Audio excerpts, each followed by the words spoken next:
우리 딸이 죽을 수도 있었습니다. 새벽 3시 훈련소 감시 카메라 속 충격적인 장면. 교관이 제 딸의 뺨을 때리고 있었어요. 그런데 더 끔찍한 건 딸이 저 몰래 입대했다는 사실이었습니다. 투스타 사단장인 저도 몰랐던 딸의 비밀. 왜 숨겼을까요? 그리고 왜 하필 그 훈련소에서 이런 일이? 엄마 같은 군인이 되고 싶었어요. 피투성이가 된 딸이 제게 한 말입니다. 그 순간 저는 결심했어요. 설령 제군 생활이 끝나더라도 이 썩어빠진 시스템을 뿌리째 뽑아버리겠다고. 하지만 상상도 못한 거대한 적들이 저를 기다리고 있었습니다. 과연 한 명의 엄마가 전체 군 조직과 맞서 이길 수 있을까요? 모든 부모가 공감할 이 절절한 이야기 지금 시작합니다. 그 전에 손가락 운동 1초. 구독, 좋아요, 댓글 부탁드려요. 저는 서지연입니다. 투스타, 그러니까 소장 계급의 여군 사단장이죠. 새벽 5시 알람이 울리기 전에 눈이 떠집니다. 20년 넘게 이어온 습관이에요. 침대에서 일어나 거울을 보면 48세의 나이에도 여전히 반듯한 자세가 몸에 배어 있더군요. 화장실에서 세수를 하는데 갑자기 유나가 생각났습니다. 내 딸 이유나. 언제부터였을까요? 우리 사이가 이렇게 멀어진 게. 아침 식탁에서 마주 앉아도 서로 할 말이 없었죠. 엄마는 나보다 부대가 더 중요한 것 같아. 작년 크리스마스에 유나가 던진 말이 아직도 가슴에 박혀 있습니다. 그때 저는 뭐라고 답했더라. 내가 이해하기엔 아직 어려워. 정말 바보 같은 대답이었어요. 사단장실에 도착하면 하루 일과가 시작됩니다. 작전 보고서 검토, 훈련 계획 승인, 각종 회의. 남자들만 있던 자리에 여자가 하나 섞여 있으니 시선이 따갑기도 하죠. 하지만 익숙합니다. 20년간 이런 시선을 받아왔거든요. 사단장님, 신병교육대 시찰 일정이 잡혔습니다. 부관의 보고를 받으며 서류에 사인을 했습니다. 그런데 그때였어요. 갑자기 유나가 또 생각났습니다. 요즘 연락도 뜸하고 대학교 수업은 제대로 듣고 있는 건지. 점심시간에 유나에게 전화를 걸어봤습니다. 벨소리만 길게 울리고 받지 않더군요. 카카오톡을 보내도 읽지 않습니다. 이상했어요. 평소에 핸드폰을 손에서 놓지 않던 아이가. 저녁에 집에 돌아와서도 유나 방은 비어 있었습니다. 책상 위에 먼지가 쌓여 있는 걸 보니 며칠은 집에 오지 않은 것 같더군요. 어디 간 거야, 이 아이가. 혼잣말을 중얼거리며 유나 방을 둘러봤습니다. 옷장을 열어보니 평상시 입던 옷들이 몇 벌 없어졌더군요. 친구 집에 놀러 간 건가 싶었지만 며칠째 연락이 안 되는 게 이상했습니다. 그날 밤 잠이 오지 않았어요. 천장을 바라보며 유나 어릴 때 생각이 났습니다. 제가 출장 갈 때마다 울면서 매달리던 모습, 늦게 들어오면 현관에서 기다리고 있던 모습. 언제부터 우리가 이렇게 멀어졌는지. 다음 날도 그 다음 날도 유나는 나타나지 않았습니다. 친구들에게 연락해봐도 모른다는 답만 돌아왔어요. 점점 불안해졌습니다. 혹시 무슨 일이 생긴 건 아닐까? 일주일이 지났습니다. 유나는 여전히 연락이 안 됐죠. 사단장님, 오늘 신병교육대 시찰 일정 있으십니다. 부관의 말에 정신이 번쩍 들었어요. 업무에 집중해야겠다고 생각했습니다. 집에서 끙끙대고 있어봤자 답이 나오지 않으니까요. 훈련소에 도착하니 교육대장이 마중 나왔습니다. 최경만 대령이었어요. 50대 중반의 전형적인 구군인 스타일이더군요. 사단장님, 오늘 훈련병들 상태가 아주 좋습니다. 기대하셔도 될 것 같아요. 최 대령의 말투에서 뭔가 어색함이 느껴졌습니다. 너무 과하게 친절하다고 할까요? 마치 뭔가를 숨기려는 듯한 느낌이었어요. 훈련장을 둘러보는데 신병들이 구령에 맞춰 훈련하고 있었습니다. 그런데 유독 눈에 띄는 훈련병이 하나 있더군요. 체격도 작고 얼굴도 여린 아이였는데 다른 아이들보다 동작이 둔했어요. 저 훈련병은 좀 힘들어 보이는데요. 제가 물어보니 최 대령이 당황하는 기색을 보였습니다. 아, 저 아이는 원래 체력이 부족해서요. 열심히 훈련시키고 있습니다. 뭔가 이상했어요. 저 아이의 표정이 너무 굳어 있었거든요. 두려움이 가득한 눈빛이더군요.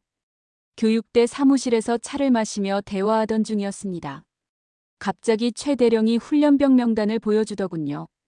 이번 기수는 특히 우수한 인재들이 많습니다. 명단을 쭉 훑어보는데 갑자기 눈이 번쩍 뜨였어요. 이유나라는 이름이 보였거든요. 잠깐만요. 이 이름. 심장이 쿵쾅거리기 시작했습니다. 설마, 정말 설마. 이유나라는 훈련병 좀 볼 수 있을까요? 아, 그 훈련병 말씀이십니까? 조금 문제가 있는 아이라서요. 문제가 있다니. 가슴이 철렁 내려앉았습니다. 어떤 문제 말입니까? 훈련 적응을 잘 못하고 있어서요. 조금 특별 관리가 필요한 상황입니다. 최 대령의 말이 끝나기도 전에 저는 자리에서 일어났습니다. 직접 확인해 봐야겠다고 생각했거든요. 지금 당장 그 훈련병을 보여주세요. 사단장님, 지금은 훈련 시간이라서. 지금 당장이요. 제 목소리가 평소보다 한 톤 높아졌습니다. 최 대령이 어쩔 수 없다는 표정으로 앞장섰어요. 훈련장 한 구석에서 벌을 받고 있는 훈련병이 보였습니다. 팔굽혀펴기 자세로 엎드려 있는데 온몸이 부들부들 떨리고 있더군요. 그리고 그 순간 제 세상이 무너졌습니다. 그 훈련병이 바로 제 딸 유나였거든요. 유나였습니다. 제 딸이 맞았어요. 몇 초 동안 숨이 멎는 줄 알았습니다. 머릿속이 하얘졌죠. 저 멀리서 벌을 받고 있는 유나를 보고 있는데 현실인지 꿈인지 구분이 안 됐어요. 저 훈련병이 이유나입니까? 최 대령에게 물어봤지만 제 목소리가 떨리고 있었습니다. 네, 맞습니다. 사단장님께서 왜? 아무것도 아닙니다. 급히 말을 끊었어요. 지금 여기서 제가 유나의 엄마라는 걸 밝힐 수는 없었거든요. 그러면 유나만 더 곤란해질 테니까.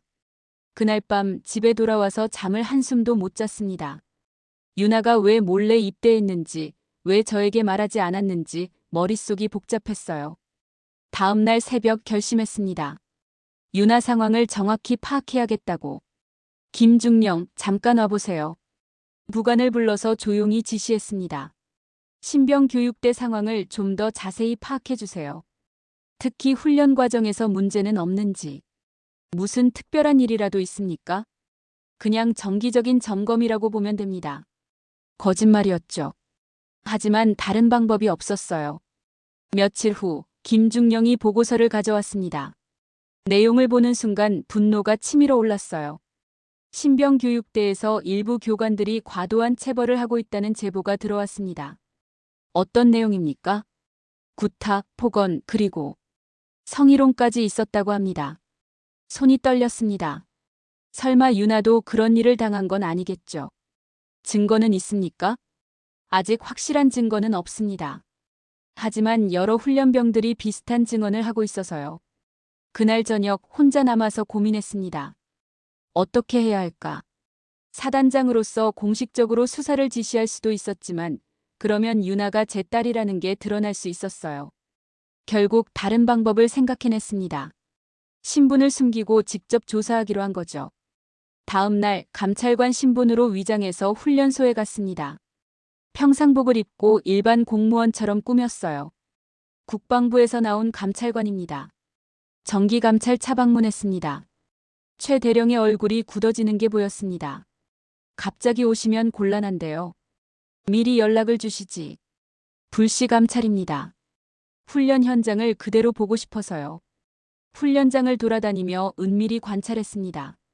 교관들이 훈련병들에게 소리를 지르는 모습, 과도하게 체벌하는 모습들이 보였어요. 그리고 유나를 발견했습니다.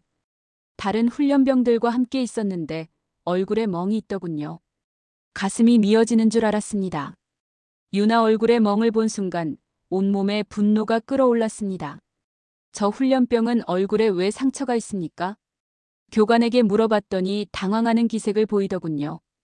아, 그건 훈련 중에 넘어져서 생긴 겁니다. 거짓말이었어요. 넘어져서 생기는 상처가 아니었거든요. 명백히 맞은 자국이었습니다. 감찰을 계속하면서 더 많은 증거들을 수집했습니다. 다른 훈련병들과 개별 면담을 했는데 충격적인 이야기들이 쏟아져 나왔어요. 교관이 마음에 안 들면 밤에 불러내서 때려요. 여자 훈련병한테는 더 심하게 해요. 성희롱도 하고요. 신고하고 싶어도 어디다 해야 할지 몰라요. 한 훈련병이 조용히 말했습니다. 이유나라는 애가 제일 심하게 당하고 있어요. 맨날 불려나가서 혼나고 와요. 심장이 멎는 줄 알았습니다. 제 딸이 가장 심한 괴롭힘을 당하고 있다니. 그날 밤 유나가 홀로 앉아 있는 걸 멀리서 지켜봤습니다. 어깨가 떨리고 있었어요. 울고 있는 것 같았습니다. 다가가서 안아주고 싶었지만 참았습니다. 지금은 안 될 때였거든요. 다음 날 최 대령을 따로 불러서 얘기했습니다. 교관들의 체벌이 너무 심한 것 같은데요. 감찰관님, 군대가 원래 그런 곳입니다. 훈련이니까 어느 정도가 아니라 명백한 폭행입니다. 목소리가 높아졌어요. 참을 수가 없었거든요. 하지만 이게 우리 부대의 전통이고 이렇게 해야 제대로 된 군인이 나와요. 전통이라니. 폭력이 전통이라고 말하는 최 대령을 보니 더 화가 났습니다. 즉시 개선하지 않으면 상급기관에 보고하겠습니다. 감찰관님, 너무 성급하게 판단하시는 것 아닙니까? 우리도 나름대로 노력하고 있거든요. 최 대령이 변명을 늘어놓았지만 들을 생각이 없었어요. 이미 결심했거든요. 그날 저녁 훈련소 주변을 돌아다니며 더 많은 증거를 찾았습니다. 쓰레기통에서 버려진 의료 기록을 발견했어요. 훈련병들의 부상 기록이었는데 대부분 훈련 중 사고로 처리되어 있었습니다.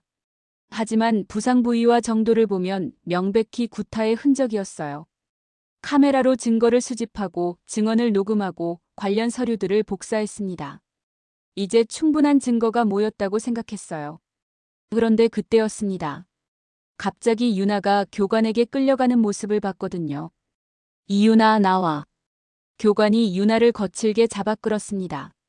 유나의 얼굴이 창백해져 있었어요. 더 이상 참을 수 없었습니다. 유나가 끌려가는 모습을 보는 순간 이성을 잃을 뻔했습니다. 하지만 참았어요. 지금 감정적으로 행동하면 더 큰 문제가 될 수 있었거든요. 대신 조용히 뒤를 따라갔습니다. 교관이 유나를 데리고 간 곳은 훈련소 뒤편의 창고였어요. 문틈으로 들여다보니 유나가 무릎을 꿇고 앉아 있었습니다. 너 때문에 감찰관이 왔잖아. 뭔 말을 한 거야? 교관이 유나에게 소리를 질렀습니다. 아무 말도 안 했어요. 유나의 목소리가 떨리고 있었어요. 거짓말하지 마. 누가 고발한 거야? 그때 교관이 유나의 뺨을 때렸습니다. 찰싹 소리가 크게 들렸어요. 더 이상 참을 수 없었습니다. 문을 벌컥 열고 들어갔어요. 지금 뭐 하는 겁니까? 교관이 깜짝 놀라며 돌아봤습니다. 감찰관님, 이건 당장 손 떼세요. 제 목소리가 훈련소 전체에 울려 퍼졌습니다. 그 순간 유나가 저를 쳐다봤어요. 눈이 마주쳤습니다. 유나의 눈에 놀라움과 당황이 가득했습니다. 하지만 뭔가 다른 감정도 있었어요. 안도감 같은 거였을까요? 이 훈련병을 왜 때렸습니까? 훈련 지도 과정에서. 훈련 지도가 폭행입니까? 교관이 할 말을 잃었습니다. 그 사이 다른 교관들도 몰려왔어요. 무슨 일입니까? 감찰관이 우리 업무에 간섭하고 있습니다. 분위기가 험악해졌습니다. 교관들이 저를 에워쌌어요. 감찰관님, 이건 내부 문제니까 그냥 넘어가 주시면 안 될까요? 내부 문제라뇨? 이건 명백한 범죄 행위입니다. 그때 최 대령이 나타났습니다. 뭔 소동입니까? 대령님, 이 감찰관이 우리 훈련에 문제 삼고 있습니다. 최 대령이 저를 노려봤어요. 눈빛이 차갑더군요. 감찰관님, 이 정도면 충분히 보셨을 텐데요. 이만 돌아가시죠. 돌아갈 수 없습니다. 이 사건을 정식으로 수사해야겠어요. 수사라니 너무 과하시는 것 아닙니까? 최 대령의 목소리에 위협이 섞여 있었습니다. 그때 유나가 갑자기 일어섰어요. 그만해요.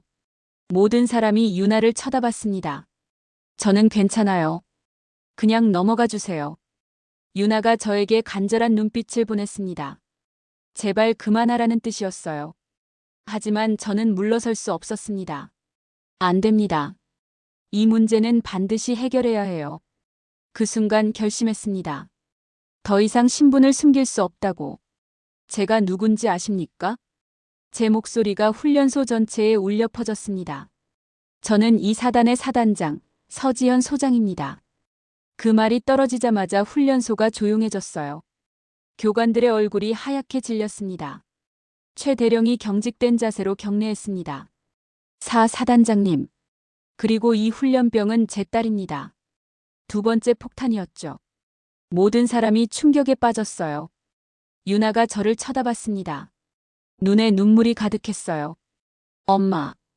유나가 제 품으로 달려왔습니다. 오랜만에 딸을 안았어요. 유나의 몸이 부들부들 떨리고 있었습니다. 괜찮아, 이제 괜찮아. 유나를 안고 있는데 눈물이 났습니다. 얼마나 무서웠을까, 얼마나 힘들었을까. 엄마 같은 군인이 되고 싶었어요. 유나가 울면서 말했습니다. 엄마처럼 강한 사람이 되고 싶었는데 저는 너무 약해요. 가슴이 미어졌습니다. 내 딸이 나를 따라 하려다가 이런 일을 당했다니. 넌 충분히 강해. 여기까지 버틴 것만으로도 대단해. 하지만 문제는 이제 시작이었어요. 제가 유나의 엄마라는 사실이 알려지면서 상황이 복잡해졌거든요. 다음 날 국방부에서 연락이 왔습니다. 서 소장, 무슨 일입니까? 언론에서 난리가 났는데요. 누군가 이 사건을 언론에 제보했나 봅니다. 기자들이 몰려왔어요. 투스타 사단장의 딸이 몰래 입대했다더라. 훈련소에서 구타가 있었다는 게 사실입니까? 사단장께서 직접 수사하신 건가요? 기자들의 질문이 쏟아졌습니다. 피하고 싶었지만 피할 수도 없었어요. 국방부 장관실에서 긴급 회의가 열렸습니다. 서 소장, 이 사건 어떻게 처리할 겁니까? 당연히 수사해야죠. 명백한 범죄 행위니까요. 하지만 여론이 좋지 않습니다. 사단장이 개인적인 감정으로 군 조직을 흔들었다고. 개인적인 감정이 아닙니다. 이건 군기강 문제예요. 하지만 상부의 압박은 계속됐습니다. 조용히 넘어가라는 암시도 있었어요. 그날 밤 유나와 집에서 이야기했습니다. 엄마, 제가 잘못했어요. 몰래 입대해서 엄마를 곤란하게 만들었어요. 잘못한 건 내가 아니야. 널 괴롭힌 사람들이 잘못한 거야. 하지만 이제 엄마가 힘들어질 것 같아서. 유나가 걱정하는 모습을 보니 더 마음이 아팠습니다. 걱정하지 마. 엄마가 다 해결할게. 하지만 솔직히 확신이 서지 않았어요. 이 사건이 어떻게 끝날지 모르겠더군요. 더 이상 물러설 곳이 없었습니다. 다음 날 아침 사단장실에서 결정적인 회의를 열었어요. 법무관, 헌병대장, 그리고 신뢰할 수 있는 참모들을 모았습니다. 이 사건을 끝까지 수사하겠습니다. 사단장님, 상부에서 압박이 심한데요. 상부 압박은 제가 감당하겠습니다. 우리는 옳은 일을 해야 해요. 수사 지시를 내렸습니다. 군 검찰과 헌병대가 합동으로 훈련소 전체를 뒤졌어요. 증거는 충분했습니다. 감시 카메라 영상, 의료 기록, 훈련병들의 증언까지. 최 대령을 비롯한 교관 7명이 구속됐습니다. 폭행, 성희롱, 직권남용 혐의였어요. 사단장님께 이런 일이 있을 줄 몰랐습니다. 최 대령이 수갑을 차고 끌려가면서 한 말입니다. 변명 같은 말이었죠. 언론의 관심은 더 뜨거워졌습니다. 하지만 이번엔 긍정적인 반응이 많았어요. 용기 있는 어머니, 군개혁의 상징, 진정한 리더십. 이런 제목의 기사들이 나왔습니다. 그리고 무엇보다 중요한 건 다른 부대에서도 비슷한 신고가 들어오기 시작했다는 거예요. 그동안 참고 있던 피해자들이 용기를 낸 겁니다. 국방부에서도 분위기가 바뀌었습니다.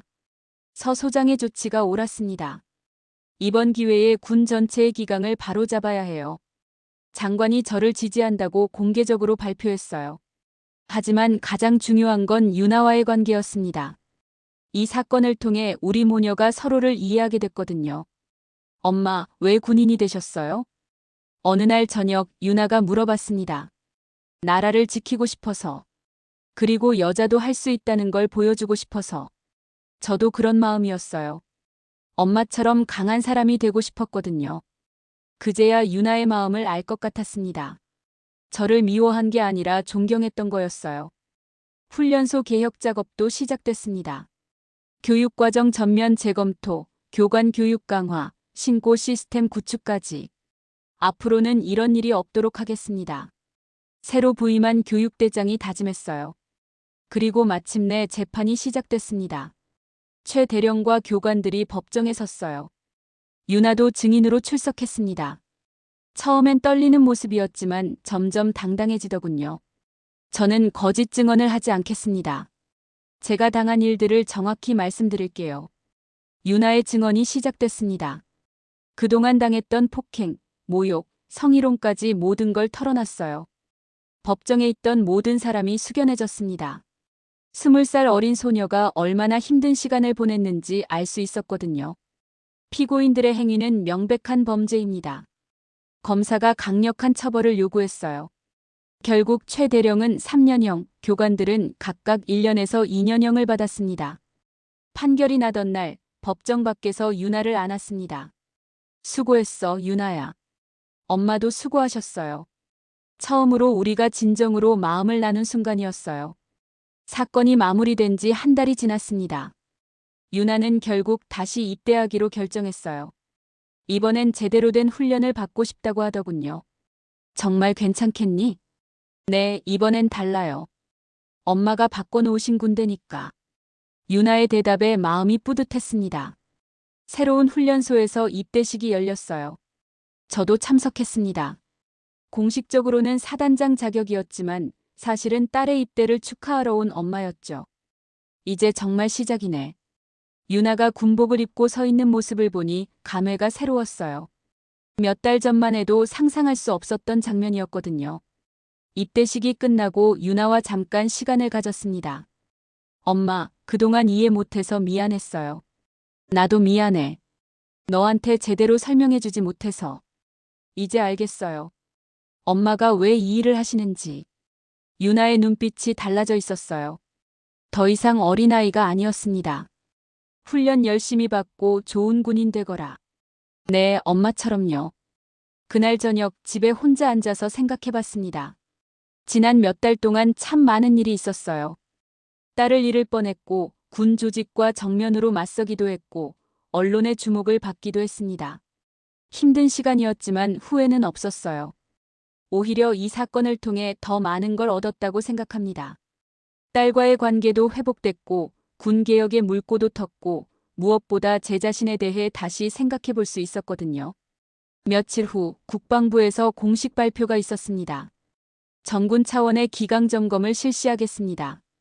제가 제기한 문제가 전체 군으로 확산된 거예요.